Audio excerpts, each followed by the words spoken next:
Hello guys, welcome on Sani Education channel. तो guys, in this video I am going to discuss about latent heat and previous video में हमने एक topic that is changes in the state of matter को discuss किया था। तो उसका link मैं आपको डिस्क्रिप्शन बॉक्स में डाल दूंगा, तो वहाँ से आप उस वीडियो को जरूर देखें। एंड चलिए फ्रेंड्स स्टार्ट करते हैं आज का टॉपिक।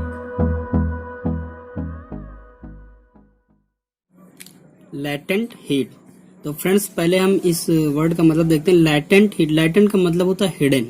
हिडन मीन्स गुप्त, जो एकदम हिडन हो। लैटेंट हीट का मतलब ऐसी हीट जो हिडन फॉर्म में हो। आप इसको पढ़ चुके हैं, 9th में भी पढ़ चुके हैं, फर्स्ट ईयर 11th 12th में भी पढ़ चुके हैं। लैटेंट हीट का मतलब गुप्त ऊष्मा जिसको बोलते हैं, ठीक है। देखिए एक वर्ड क्या लिखा हुआ, the heat associated with phase change. अगर एक वर्ड में बोले लैटेंट हीट क्या है, तो the heat which is associated with phase change. मैं पहले इस टॉपिक को पढ़ता हूँ, फिर आपको मैं एक्सप्लेन करता हूँ, ठीक है। तो देखिए इसके डेफिनेशन में क्या लिखा हुआ है। Latent heat can be defined as energy in hidden form which is supplied or released to change the state of matter without changing its temperature।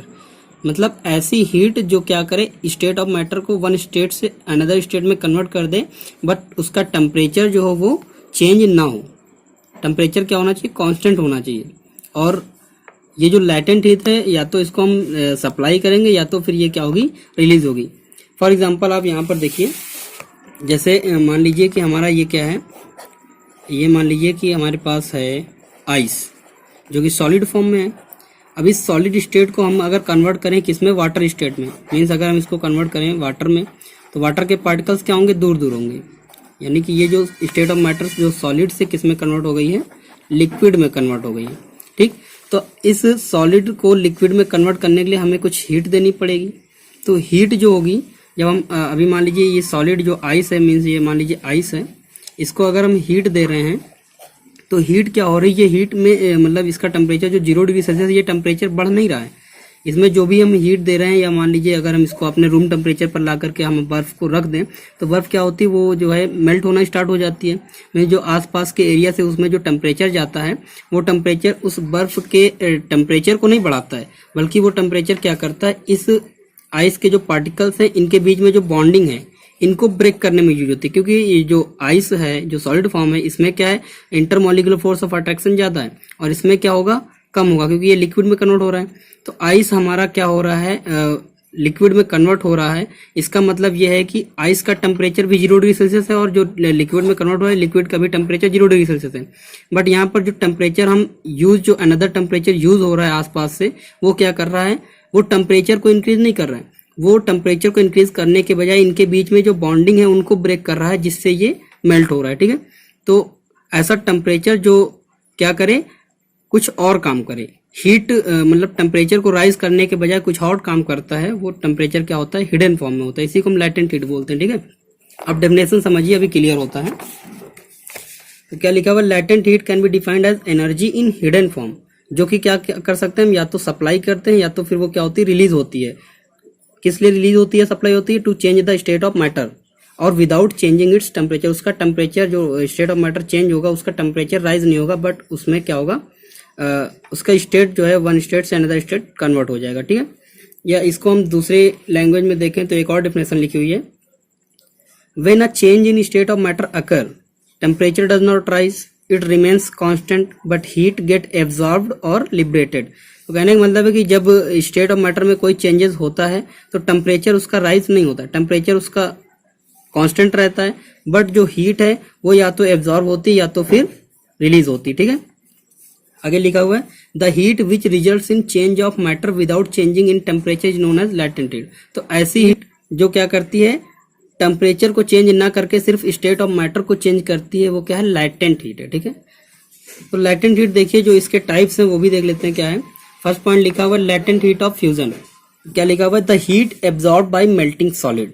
जो भी सॉलिड है, वो मेल्ट होने के लिए जो हीट एब्जॉर्ब कर रहा है, वो क्या है, लैटेंट हीट ऑफ फ्यूजन है। Latent heat of fusion is associated with the solid liquid transition without change in temperature. कोई सॉलिड जब लिक्विड में कन्वर्ट होगा, तो उस टाइम पर जब सॉलिड लिक्विड में कन्वर्ट होगा, तो उसका टेम्परेचर कांस्टेंट होगा, बट वो स्टेट सॉलिड से लिक्विड में कन्वर्ट हो जाएगी। तो ये क्या हमारा लैटेंट हीट ऑफ फ्यूजन है। एग्जाम्पल देखिए क्या लिखा हुआ है, solid ice converts into water with the latent heat of fusion.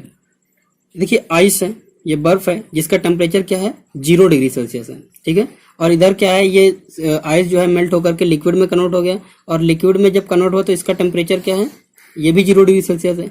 Means कहने का मतलब ये है कि जो आइस है हमारी, बर्फ है, बर्फ में जो हम हीट अगल बगल से जो हीट एब्जॉर्ब हो रही है वो हीट इसके टेम्परेचर को बढ़ा नहीं रही है। ये 0 डिग्री सेल्सियस से 1 डिग्री सेल्सियस हो जाए या 2 डिग्री सेल्सियस हो जाए, ये जो हीट एब्जॉर्ब हो रही है ये टेम्परेचर बढ़ाने के बजाय ये क्या काम कर रही है, इनके बीच में जो बॉन्डिंग है उनको ब्रेक कर रही है, इंटरमोलिकुलर फोर्स ऑफ अट्रैक्शन कम कर रही है, जिससे ये सॉलिड जो है लिक्विड में कन्वर्ट हो रहा है। मीन्स ये जो हीट है ये टेम्परेचर को ना बढ़ा करके कोई अनदर काम करे, इसलिए ये हीट क्या है, लैटेंट फॉर्म में, इसीलिए हम इसको बोलते हैं लैटेंट हीट, गुप्त ऊष्मा। ठीक है, तो ये क्लियर हो गया कि जो सॉलिड है लिक्विड में कन्वर्ट हो रहा है, इसके लिए जो है एनर्जी जो भी यूज होगी वो 80 कैलोरीज होगी। ठीक है, इतनी अगर 80 कैलोरीज एब्जॉर्ब करने के बाद ये सॉलिड लिक्विड में कन्वर्ट हो जाएगा, और इसी लिक्विड से अगर हम 80 कैलोरीज वापस ले लें तो ये लिक्विड क्या होगा, आइस में कन्वर्ट हो जाएगा। ठीक है, तो ये हमारा latent heat of fusion. Next देखते हैं, तो दूसरा है लेटेंट हीट ऑफ वेपोराइजेशन। इसमें क्या लिखा हुआ है, the heat absorb during boiling. तो बॉइलिंग की टाइम जो हीट एब्जॉर्ब होती है, जो बॉइलिंग की टाइम हीट एब्जॉर्ब होती है, जिससे जो हमारा वाटर जो बॉयल हो रहा होता है वो वेपर में कन्वर्ट होने लगता है, तो उस टाइम जो हीट एब्जॉर्ब हो रही है वो क्या है, लेटेंट हीट है। ठीक है, वेपोराइजेशन के लिए latent heat of vaporisation is associated with liquid vapour transition without changing in temperature. जब लिक्विड से हमारा वेपर में ट्रांजिशन होता है तो उस टाइम पे जो हीट एब्जॉर्ब होती है वो क्या है, लेटेंट हीट ऑफ वेपोराइजेशन है। ठीक है, इसे एग्जांपल देखिए क्या लगेगा, water converts into water vapour with the latent heat of vaporisation. ये देखिए लिक्विड है, लिक्विड मीन्स कोई भी लिक्विड हो सकता है, यहाँ पर हमने वाटर लिया है, तो वाटर, ये यहाँ पर वाटर का टेम्परेचर कितना है, 100 डिग्री सेल्सियस। जब हम इसको बॉयल कर रहे हैं तो इसका टेम्परेचर कितना है, 100 डिग्री सेल्सियस, और यही लिक्विड फिर 100 डिग्री सेल्सियस टेम्परेचर पर ही ये लिक्विड क्या होता है, गैस में कन्वर्ट होना स्टार्ट हो जाता है, मीन्स वेपर में कन्वर्ट होना स्टार्ट हो जाता है। अभी टेम्परेचर क्या है, 100 डिग्री सेल्सियस। तो लिक्विड जब हमारा बॉयल होना स्टार्ट होता है तो बॉइलिंग के बाद 100 डिग्री सेल्सियस के ऊपर जो भी टेम्परेचर हम अप्लाई करते हैं वो टेम्परेचर जो है इस टेम्परेचर के लेवल को नहीं बढ़ाता है कि ये 100 डिग्री सेल्सियस से 105 हो जाए, 110 हो जाए। ये टेम्परेचर बढ़ाने के बजाय हीट क्या कर रही है, इनके बीच में जो इंटरमोलिकुलर फोर्सेस ऑफ अट्रैक्शन है उनको कम करने की कोशिश करती है, क्योंकि लिक्विड के इंटरमोलिक्यूल्स जो हैं वो क्या होंगे, लिक्विड के जो है पास पास होंगे एज कम्पेयर टू गैस, और गैस के मॉलिक्यूल्स क्या होंगे, इस लिक्विड के मॉलिक्यूल से दूर दूर होंगे। तो यहाँ पर ये जो एक्स्ट्रा हीट जो एब्जॉर्ब हो रही है वो क्या कर रही है, इनके मॉलिक्यूल्स के बीच में अट्रैक्शन कम कर रही है। ठीक है, तो ये क्या है, लेटेंट हीट ऑफ वेपोराइजेशन।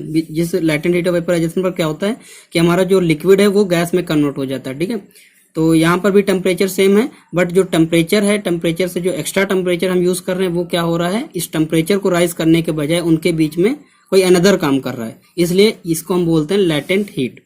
यहाँ पर नोट में लिखा भी हुआ है, देखिए, latent heat of fusion and vaporization is latent. Latent means hidden because it is not associated with the change in temperature. तो latent heat या फ्यूजन की latent heat या जो वेपोराइजेशन की latent heat है वो हिडन होती है। हिडन इसलिए होती है क्योंकि वो क्या करती है, टेम्परेचर को चेंज ना करके कोई अनदर काम करती है। ठीक है, इसलिए हम इसको बोलते हैं latent heat।